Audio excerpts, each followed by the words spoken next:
Hello friends, welcome to পুষ্পিতাস হেসেল। আজ আমি আপনাদের সামনে হাজির হয়েছি আরও একটি নতুন রেসিপির সঙ্গে। আজ আমি আপনাদের সঙ্গে শেয়ার করব একদম অন্যরকম একটি মুইঠার রেসিপি। আমরা সকলেই চিংড়ি মাছ, চিতল মাছ সব কিছুর মুইঠা খেয়েছি, কিন্তু আজ আমি আপনাদের সঙ্গে শেয়ার করব বেসনের মুইঠার রেসিপি।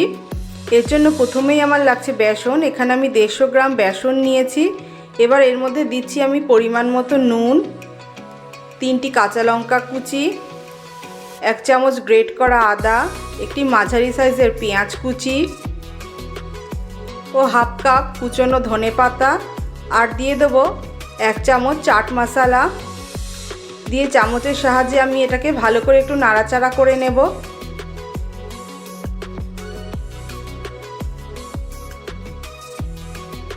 দেখুন, সমস্ত মশলাটা আমার ভালোভাবে মেশানো হয়ে গেছে। এবার আমি অল্প অল্প করে জল দিয়ে হাতের সাহায্যে এটাকে একটু ভালোভাবে মেখে নেব।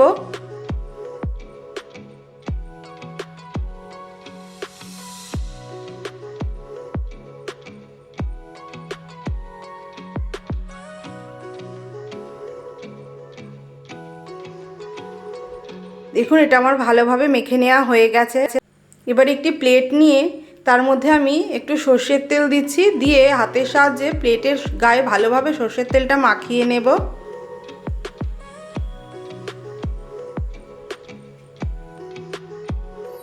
এবার আমি মেখে রাখা বেসনটা প্লেটের মধ্যে নিয়ে নিচ্ছি।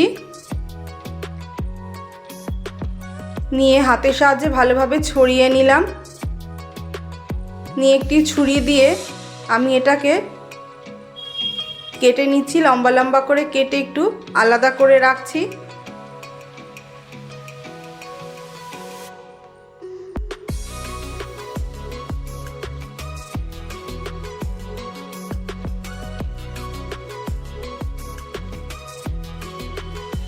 যাতে পরে যখন আমি এটা হাতে তুলে নেব যাতে হাতে লেগে না যায়। দেখুন, এটা আমি আস্তে করে হাতে তুলে নিয়ে সুন্দর করে হাতের সাহায্যে চেপে চেপে রাখছি।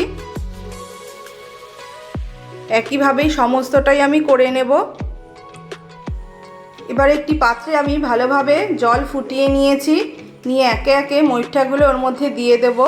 মুইঠাগুলো এখানে আমি একটু চ্যাপটা করে নিয়েছি, আপনারা যে কোনো রকম সাইজের করে নিতে পারেন। নিয়ে 5 মিনিট এটাকে আমি ভালোভাবে রান্না করে নেব। নিয়ে জল ঝরিয়ে তুলে রাখলাম একটি পাত্রে।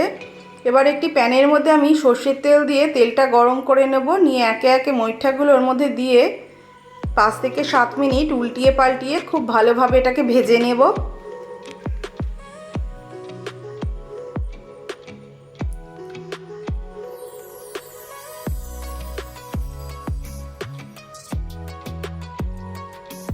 এটা আমার ভালোভাবে ভেজে নেওয়া হয়ে গেছে। এবার আমি এটাকে তেল ঝরিয়ে একটি পাত্রে তুলে নিচ্ছি।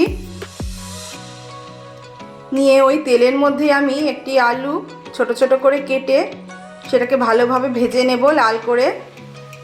দিয়ে ওই তেলের মধ্যে আমি দিয়ে দিলাম জিরে, তেজপাতা ও হাফ চামচ হিং। দিয়ে একটু নাড়াচাড়া করে একটি বড় সাইজের পেঁয়াজ কুচিয়ে দিয়ে দেব। দিয়ে আমি ভালোভাবে এটাকে ভেজে নেব। এটা আমার ভাজা হয়ে গেছে। এবার আমি এর মধ্যে দিয়ে দিচ্ছি একটি টমেটো ও 1 চামচ আদার পেস্ট। এটা আমি একসাথেই টমেটো আদাটা পেস্ট করে নিয়েছি, আপনারা চাইলে আলাদাও করে নিতে পারেন। দিয়ে ভালোভাবে এটাকে কষিয়ে নিচ্ছি। এটা কষাতে কষাতেই এর মধ্যে আমি অ্যাড করে দেব 1 চামচ চিনি। দিয়ে আবার এটাকে আমি খুব ভালোভাবে নাড়িয়ে চাড়িয়ে নিচ্ছি। নিয়ে দিয়ে দিচ্ছি একে একে হলুদ গুঁড়ো, জিরের গুঁড়ো, লঙ্কার গুঁড়ো, কাশ্মীরি লঙ্কার গুঁড়ো। দিয়ে এটাকে আবার আমি বেশ কিছুক্ষণ কষিয়ে নেব।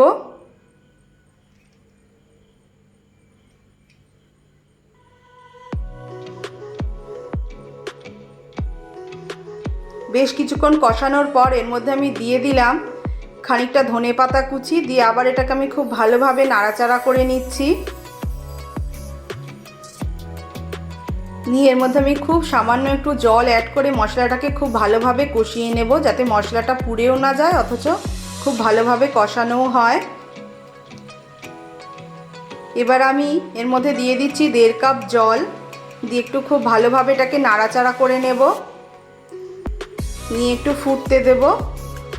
এটা যখন একটু ফুটে উঠেছে তখন আমি এর মধ্যে দিয়ে দিচ্ছি ভেজে রাখা আলু। দিয়ে এটাকে ঢাকা দিয়ে রান্না করে নিলাম 5 মিনিট। 5 মিনিট পর ঢাকাটা আবার সরিয়ে দিলাম। দেখুন আলুগুলো আমার সেদ্ধ হয়ে গেছে। এবার আমি এর মধ্যে দিয়ে দেবো ভেজে রাখা মুইঠাগুলো।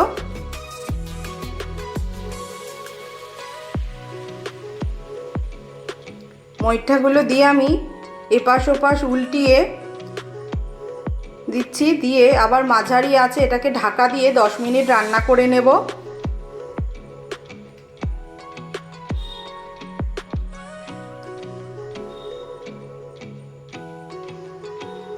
10 মিনিট পর আবার ঢাকাটা সরিয়ে দিলাম, দিয়ে ওপর থেকে একটু গরম মশলা ছড়িয়ে দিচ্ছি 1/2 চামচ, দিয়ে একটু নাড়াচাড়া করে নিচ্ছি।